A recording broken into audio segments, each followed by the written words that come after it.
குரு வாழ்க குருவே துணை. கனியிட ஏறிய சுளையும் முற்றல் கழையிட ஏறிய சாரும் பனிமலர் ஏறிய தேனும் காட்சி பாவிட ஏறிய சுவையும் நனிப்பசு பொழியும் பாலும் தென்னை நல்கிய குளிரென நீரும் இனியன என்பேன் எனினும் தமிழே என் உயிரென்பேன் கண்டீர் என பாரதிதாசன் வரிகள் இணங்க எங்கள் வாழ்வும் எங்கள் வளமும் மங்காத தமிழ் என்று சங்கி முழங்கு என்ற வரிகளுக்கு இணங்க குரு வாழ்க குருவே துணை. நடுவர் அவர்களே, பட்டிமன்ற தலைப்பு மாணவர்கள் வளர்ச்சிக்கு வலைதளம் உதவுகிறதா இல்லையா?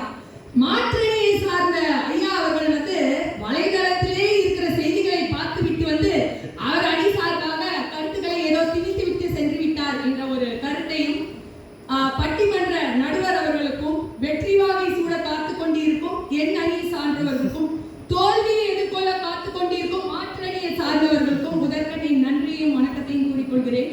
நடுவர் அவர்களே, மாற்றணியை சார்ந்தவங்க டிஸ்கவரி சேனல்ல பாக்குறாங்க, அதையும் போன்ல பாக்குறாங்கன்னு சொல்லிட்டு போனே வலைதளத்தின் மூலமாக தான் அவர்கள் பார்க்கிறார்கள், ஊடகத்தின் மூலமாக தான் பார்க்கிறார்கள் என்ற விடயத்தையும், அது மட்டுமல்லாம ஆன்லைன் கிளாஸ் படிப்பதன் மூலமாக பல சான்றிதழ்கள் எல்லாமே அவங்களுக்கு கிடைக்குது. அது மட்டும் இல்லாம ஐயா சொன்னாரு குற்ற எண்ணிக்கை அதிகமா இருக்குன்னு சொல்லிட்டு. நம்ம எல்லாருக்குமே தெரியும், சென்னை மாநகரத்தில் காவல்துறை ஆப் என்பது இன்ஸ்டால் செய்யப்பட்டதன் மூலமாக ஒரு பெண் தனியாக சென்றால் அவளுக்கு எந்த பாதுகாப்பு என்பது வழங்கப்படுவதற்காக அந்த ஆப் இன்ஸ்டால் செய்திருக்கிறார்கள். அந்த காலத்தில் எல்லாம் அந்த மாதிரி ஒன்றும் கிடையாது. ஒரு குற்றத்தை கண்டுபிடிப்பதற்கு இந்த வலைதளம் உதவுகிறது என்ற ஒரு விடயத்தையும் அடுத்ததாக சொன்னாங்க. என்ன ரோட்ல கல்யாணம் பண்ணாங்க மகாபாரதத்தில், அதாவது பீஷ்மர் தன்னுடைய தம்பிகளுக்கு திருமணம் செய்வதற்காக 3 பெண்ணை தூக்கி கொண்டு வலுக்கட்டாயமாக திருமணம் செய்து விட்டார்கள். இந்த விடிய இந்த இடத்தை நான் பதிவு செய்ய விரும்புகிறேன். அது மட்டும் இல்லாம பாத்தீங்கன்னா திருதராஷ்டிரனுக்கு கண்ணு தெரியாத ஒருத்தரை திருமணம் காந்தாரிக்கு செய்து வைத்ததன் காரணமாக இறுதி வரைக்கும் காந்தாரி கண்ணை மூடிக்கொண்டே வாழ்ந்தாள் என்ற ஒரு விடயத்தையும் நான் இந்த இடத்துல பதிவு செய்ய விரும்புகிறேன். அது மட்டும் இல்லாம சமூக வலைதளங்கள் என்றைக்குமே பாத்தீங்கன்னா இப்ப நீங்க எல்லாம் எப்படி வந்திருக்கீங்க பாத்தீங்கன்னா, வலைதளத்தின் மூலமாக பதிவு செய்து அதுக்காக ரெஜிஸ்ட்ரேஷன் நம்பர் கொடுக்கப்பட்டு இந்த நாள் இந்த ரூம்ல தங்கலாம், இந்த கிளாஸ் அட்டெண்ட் பண்ணலாம் என்ற விடயத்தை பெற்றுக்கொண்டு ரெஜிஸ்ட்ரேஷன் ஃபார்ம் முதல்ல பதிவை காட்டிவிட்டு தான் வந்திருக்கீங்க. அப்படி இருக்கும்போது வலைதளம் நம்மளும் இன்றைய இடத்தில் ஒரு மாணவர்களாக வந்துவிட்டு மாணவர்களுக்கு வலைதளத்தின் மூலமாக பயன்களை பெற்றுக்கொண்டு வலைதளம் உதவவில்லை என்று எப்படி எடுத்துக்கொள்வீர்கள் என்று தெரியவில்லை.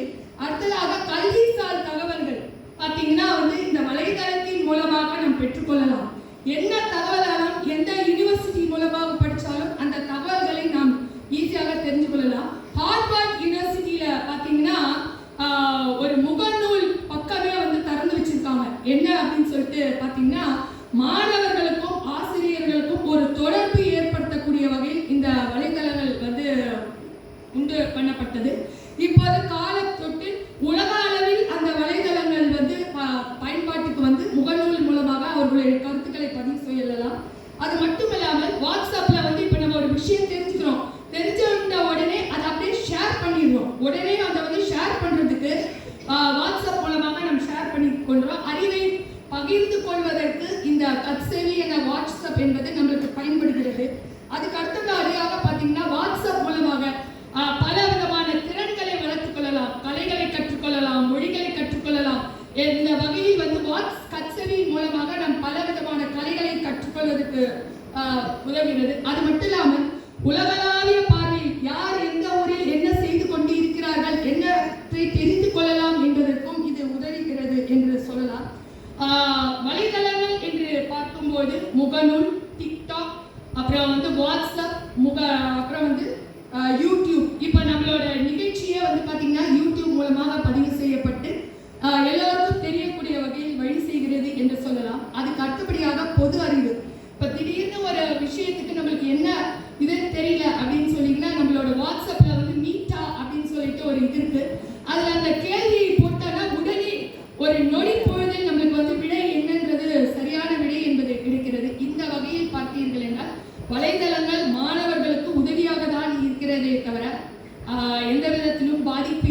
பயன்படுத்தப்படவில்லை என்றுதான் கூற வேண்டும். அடுத்ததாக கல்விசார் அமைப்புகள். இப்போ வெளிநாட்டில் படிக்கணும் அப்படின்னு சொல்லிட்டு பார்த்தோம்னா நம்ம யூனிவர்சிட்டி மூலமாக ஆன்லைன் மூலமாக நம்மளுடைய அப்ளிகேஷனை டவுன்லோட் பண்ணி அது மூலமாக நம்ம அப்ளை செய்து அது மூலமாக நம்மளுக்கு ஒரு சரியான வகையில் அட்மிஷன் நடந்து நம்மளோட இன்டர்வியூக்காக நம்ம வெளிநாட்டுக்கு செல்ல வேண்டிய தேவையில்லை. நம்மளோட வாட்ஸ்அப்பில் வீடியோ கால் மூலமாக நம்ம அழைப்பு விடுக்கப்பட்டு நம்மளோட செலெக்ஷன் என்பது நடக்கிறது. ஐயா சொன்னாங்க ஐஐடி ஜேஇ எல்லாம் சொன்னாங்க. ஐஐடி ஜேஇ வந்து ஆன்லைன் மூலமாகவே படிச்சு கொண்டிருக்கோம். நம்மளோட உலக சமுதாய சேவை சங்கத்தின் மூலமாக ஜேஇ யூனிவர்சிட்டி படிப்பு கூட ஆன்லைன் மூலமாக தான் படிப்பு சொல்லப்படுகிறது. சொல்லி கொடுத்தா அது மூலமாக டிப்ளமா கூட இந்த வருஷம் வாங்கிட்டாங்க அப்படின்ற விஷயத்தை நான் இந்த இடத்துல பதிவு செய்கிறேன். நடுவர்களே, தகவல் தொடர்பு விரைவாக அந்த காலத்துல எல்லாம் பார்த்தீங்கன்னா ஒரு விஷயத்தை வந்து டெலகிராம் மூலமா அனுப்பிச்சு வருஷக்கணக்கில் போகும். ஆனால் இப்போது ஒரு நொடி பொழுதிலேயே அந்த ஒரு தகவல் பரிமாற்றம் என்பது நடைபெறுகிறது. அந்த தகவல் பரிமாற்றத்தில் அவர்களுக்கு சென்று சேர்த்து விட்டதா என்பதனை நம்மளுடைய வாட்ஸ்அப்லேயே வந்து 2 ப்ளூ டிக் வந்து அது மூலமாக தெரிந்து கொள்ளலாம். இப்படி தகவல் பரிமாற்றத்துக்கும் இது வந்து உபயோகமாக இருக்கிறது என்று நான் சொல்ல வேண்டும். அது மட்டும் இல்லாமல் ஆன்லைன் மூலம் அது வாட்ஸ்அப் மூலமாக நம்மளுடைய கான்ஃபரன்ஸ் கால் போட்டு ஒருத்தருக்கு ஒருத்தர் ஒரே நேரத்தில் 3-4 பேர்கள் வந்து கலந்து ஆலோசிப்பதற்கும் இது வந்து உதவுகிறது என்று நாம் சொல்லலாம். அது மட்டும் இல்லாமல் முகநூலில் விவாதங்களை நடைமுறைப்படுத்தலாம். ஏன்னா நம்ம ஒருத்தர் ஒரு தலைப்பை கொடுத்துட்டு நம்மளோட விவாதங்களையும் கருத்துக்களையும் அதன் மூலமாக நம்ம பதிவு செய்ய முடியும் என்ற ஒரு விடயத்தை நான் இங்க சொல்றேன். அது மட்டும் இல்லாமல் பார்த்தீங்கன்னா இந்த வலைதளங்களின் மூலமாக ஹைடெக் ட்ரெண்டிங் எபிசோட் என்ற வகையில் பார்த்தீர்கள் என்றால் கல்வி 4.0 அப்படின்ற ஒரு இது மூலமாக அவங்களோட கருத்துக்களை கல்வி சார்ந்த தகவல்களை அவர்கள் தெரிந்து கொள்வதற்கு ஒரு வழிவகையாக இருக்கிறது.